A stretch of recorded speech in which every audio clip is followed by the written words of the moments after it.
Brilliance Audio presents Frankenstein, Prodigal Son, by Dean Koontz, performed by Christopher Lane. Deucalion seldom slept, but when he did, he dreamed. Every dream was a nightmare. None frightened him. He was the spawn of nightmares, after all, and he had been toughened by a life of terror. During the afternoon, napping in his simple cell, he dreamed that a surgeon opened his abdomen to insert a mysterious squirming mass. Awake but manacled to the surgical table, Deucalion could only endure the procedure. After he had been sewn shut, he felt something crawling inside his body cavity, as though curious, exploring.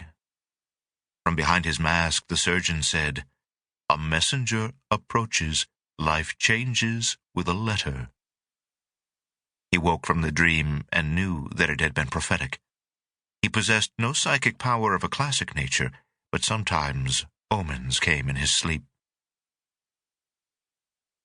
In these mountains of Tibet, a fiery sunset conjured a mirage of molten gold from the glaciers and the snowfields. A serrated blade of Himalayan peaks with Everest at its hilt cut the sky. Far from civilization, this vast panorama soothed Deucalion. For several years he had preferred to avoid people, except for Buddhist monks in this wind-swept rooftop of the world. Although he had not killed for a long time, he still harbored the capacity for homicidal fury. Here he strove always to suppress his darker urges, sought calm, and hoped to find true peace. From an open stone balcony of the whitewashed monastery, as he gazed at the sun-splashed ice pack, he considered, not for the first time, that these two elements, fire and ice, defined his life.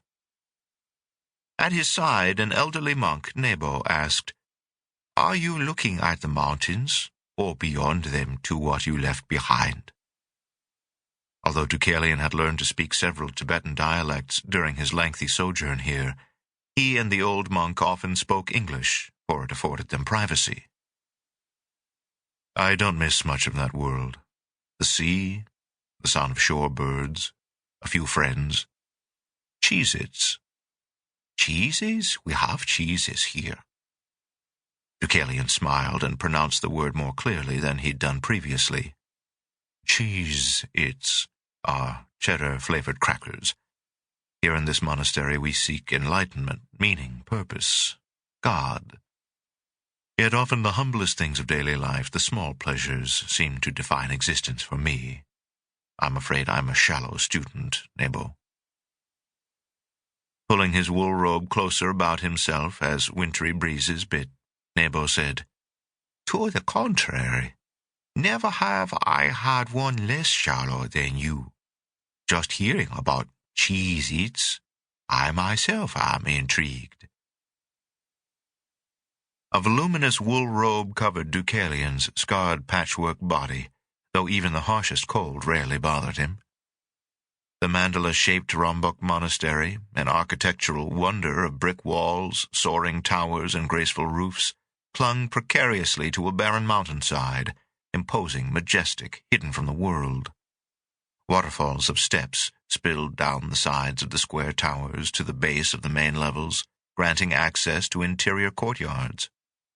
Brilliant yellow, white, red, green, and blue prayer flags, representing the elements, flapped in the breeze.